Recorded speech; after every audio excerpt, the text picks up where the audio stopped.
We all want things in life, and we all go through situations where things just feel stormy, things feel like we can't get a break. And today's video is going to help you when you find yourself in the midst of the storm to get through that and powerfully reach through to your destiny. So I want to share a passage with you which will totally change the way you think about stuff and show you why so many people don't get what they are after in life and why there are a few people like us who do. And this is from Matthew chapter 14. I've been reading this passage daily, right, over and over again, just meditating on it, and I want to share some of the things I've realized from it because it will help you, like I said, in a great way.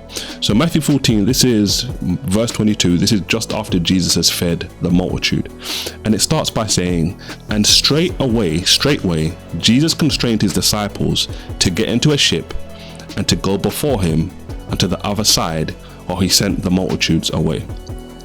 So Jesus has just fed the multitude in this particular point. As it says in the passage, it says he constrained them, he's compelling them, he's encouraging them, okay, look, get in the ship and go to the other side. And as I break this down, right, I'm going to draw this, right, just to help you visualize this and just see the power of what's going on. So think about this like the water, right? We see, he says, look, get in a boat.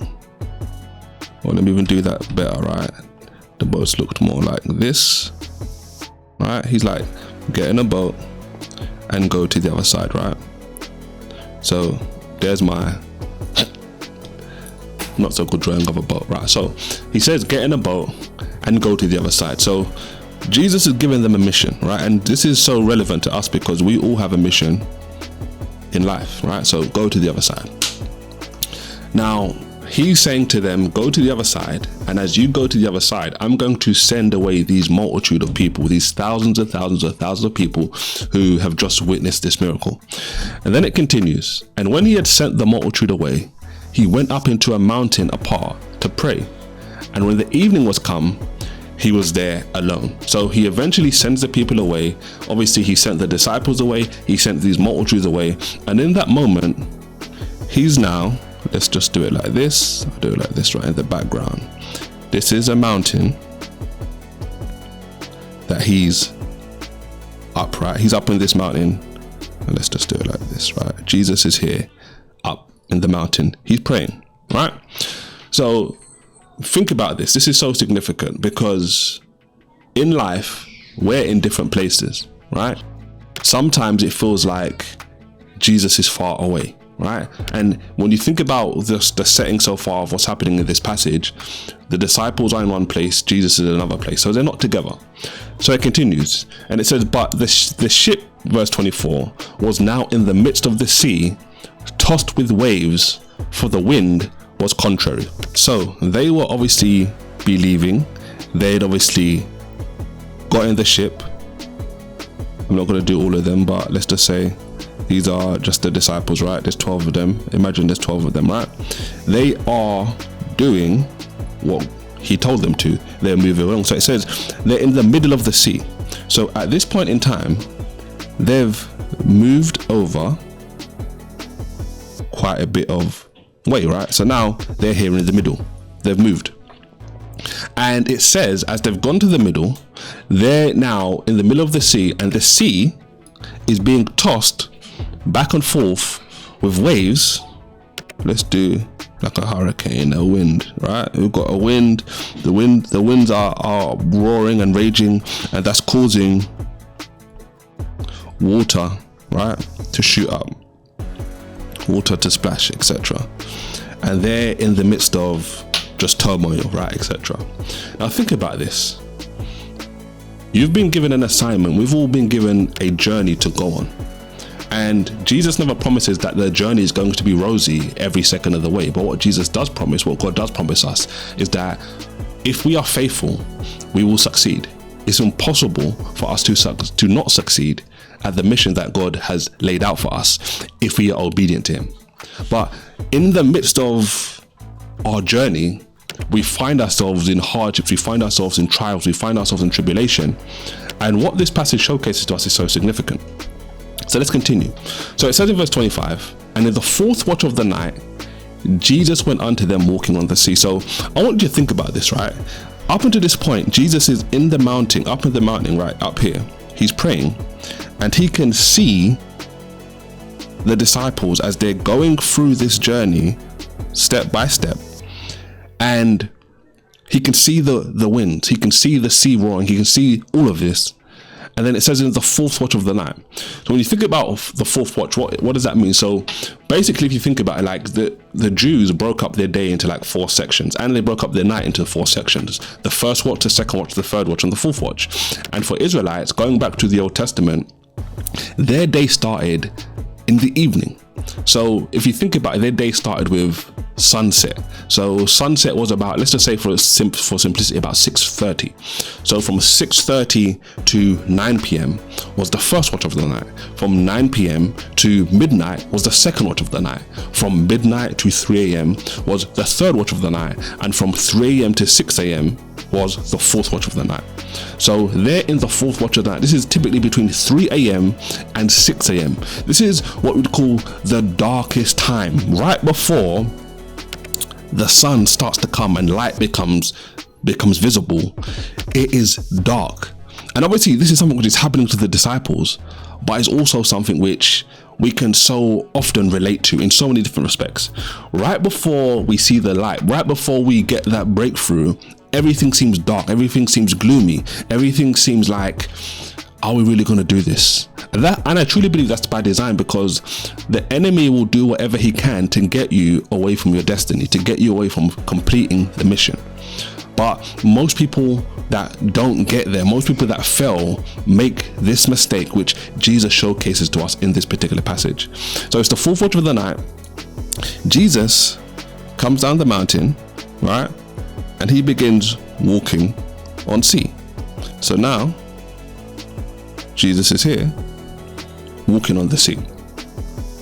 And it says in verse 26, and when the disciples saw him walking on the sea, it says they were troubled, saying, it is a spirit, and they cried out for fear.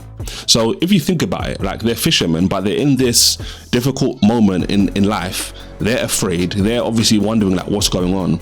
They see Jesus walking on the sea, and they're like, no, this is like a ghost. It's not real. He's not physically walking, right? We saw him hours ago, all right, when he sent us into the ship, but this can't be him. It's a ghost, right? So they cry out for fear, etc. And then it says in verse 27, but straightway Jesus spoke unto them, and this is what's so powerful, saying, be of good cheer, it is I, be not afraid. And this is the kind of question that when you think about it, is mind-blowing, because think about everything we've talked about so far. They're in a boat, there's the waters crashing and roaring, we've got the winds blowing on the sea. It's nighttime, it's dark. They can't see the way they could see in the daytime. They've been going through the evening, going through all this destruction, this turmoil, this dismay, and then they think they see a ghost and they're afraid. And what does Jesus say? This is like, think about it. Jesus doesn't say to them, it's okay, stay in that situation. Jesus says, be of good cheer. It is I, be not afraid. And imagine this is what the enemy doesn't want you to ever think about in those moments of despair, in those moments of darkness, when it's darkest. He doesn't want you to think about, okay, cool, be of good cheer. What does it mean to be of good cheer? It means to rejoice. It means to be happy. Jesus is telling them, this is powerful. Jesus is telling them that it's possible for them in the midst of all of this stuff to be joyful, to be cheerful, to be happy in the midst of all of this potential destruction and darkness and dismay. Now, for the natural man, that seems crazy. But for the spiritual man, or for the spiritual woman, which we are, right? This makes so much sense. Because how do we do that? Well, we do that as he says. Because it is I, be not afraid. In the midst of darkness, despair, dismay, we can have good feelings. We can have confidence. We can have cheer. We can have joy. Because we know that Jesus is with us. That is what we're supposed to focus on. in this moment in time. But it gets better. Verse 28 says, and Peter answered him and said, Lord, if it be you, bid me to come unto you unto the water. So Peter's here is like, okay, cool. Lord Jesus, if this is really you, tell me to come to the water so I can walk towards you. And the reason this is so powerful, what happens next, is because Jesus has already given us like a powerful lesson, a powerful tool for us to use whenever we go through dark times. But he stacks it based on what happens next to give us like a double lesson. So Peter's saying, come to me, let me come to you, just to prove that it's you, right? And Jesus says in verse 29, come. And when Peter was come down out of the ship, he walked on the water to go to Jesus. And again, that last part of the verse again highlights what I want you to highlight and take from this verse so powerfully. He gets out of the boat. He does something which I'm sure we'd all love to do in one way, shape or form. And the end of the verse says he got out of the boat and walked on the water to go to Jesus. A moment ago, we were reading about the winds blowing, the sea roaring and raging, and they're afraid. But he's able to get to Jesus, or to start walking to Jesus. Why? Because the question he asked showcases where his mind was. If this is really you, Jesus, call me to come to you. That's number one. But secondly, as he gets out of the boat, he starts walking on the water, doing the impossible, because he's walking towards Jesus. This scenario may be look different for all of us, right? We may not be on a boat physically traveling across turbulent waters. We may be going through life. It may be our business. It may be our family. It may be our friendships. It may be our ministry. Regardless, we're all going through a different journey. It looks different, right? But the scenario, the situation is still basically the same.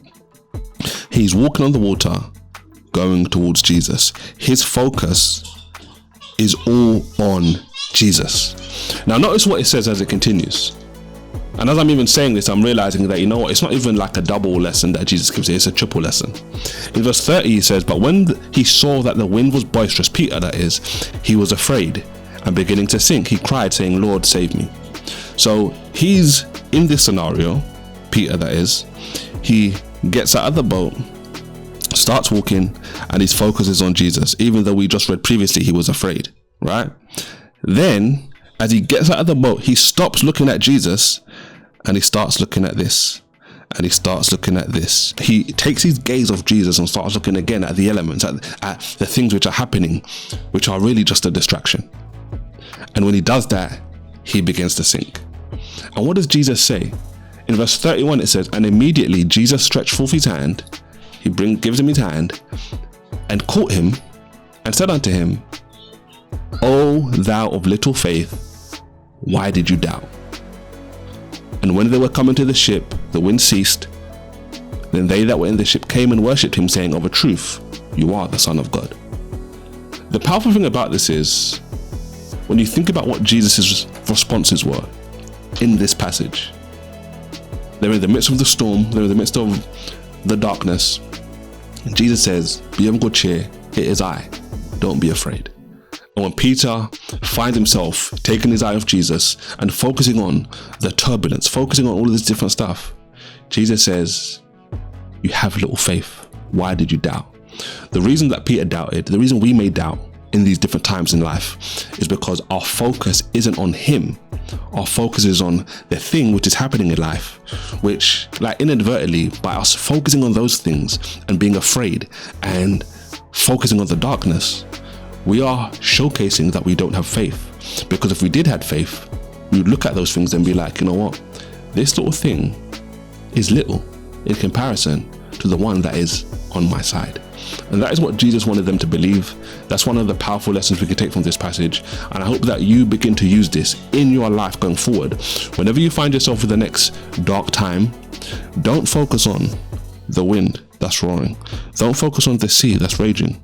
Focus on Jesus, who is with you and is by your side and is the thing that you need in order to be powerful in the midst of all of this potential stuff that's trying to slow you down. I pray this video blesses you. Go win, and God bless.